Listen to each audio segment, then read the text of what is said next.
බෝධි පූජාවක් තියන්නේ ගිහිල්ලා සම්පූර්ණ බෝමලුව සුද්ධ කරලා අතු ගාලා ආසන දෝවණය කරලා මල් පූජා කරලා පහන් පූජා කරලා ඊට පස්සේ පහන් වැට සුද්ධ කරලා ඖෂධ තම්බගෙන යන්න ඕන. පොළබොල නිකන් වට්ටිවල දාගෙන අර කීල විකුණන අම්මා වගේ ගෙනියන්නේ නැහැ. අසාය වඩි අට එකට තම්බන්න ඕන.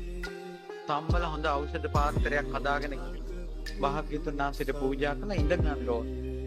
අකුල් දික් කරන්නේ නැතුව තුනුරුවන් සරණ ගිහිල්ලා රතන සූත්‍රයේ අඟුලිමාල පිරිත, බොජ්ජංග පිරිත, ගිරිමානන්ද පිරිත ධම්මචක්කේ සජ්ජායනා කරන්න ඕන. ඊට පස්සේ ඕනම දෙයකට බෝධි පූජාව තියන්නේ එහෙම. ඊට පස්සේ මෛත්‍රී භාවනාව විනාඩි 5-10ක් වඩලා අවසානයේදී සත්‍ය ක්‍රියා කරන්න ඕන.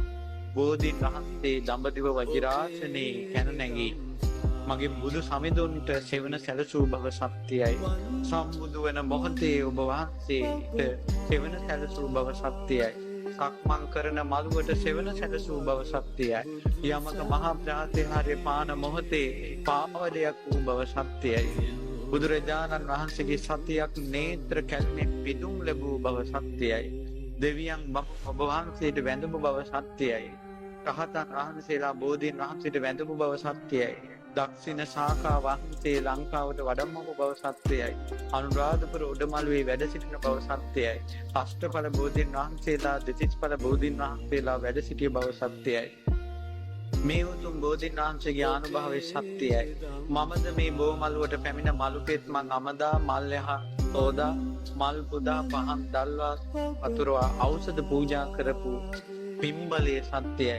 මා තෙරුවන් සරණ ගිහිල්ලා පංචශීලයේ පිහිටලා රතන සූත්‍රයේ පිරිත් සජ්ජායනා කරපු බව සත්‍යයි.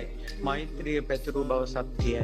ඒකාන්තයෙන් මට පින් රැස්ුණා මේ පින් බලයෙන් බෝධි අනුවසෙන් අහවල් එදා සුවපත් වේවා. ඖෂධ පූජා කරපු පින් බලයෙන් සුවපත් වේවා. මගේ පුතාට සෙත් වේවා. අධ්‍යාපනයට සෙත් වේවා කියලා අවසාන සෙත් පතනවා.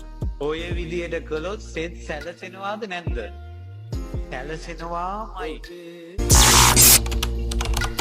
පේජ් එකත් ෆලෝ කරලා අපිත් එක්ක එකතු වෙන්න. ඔබේ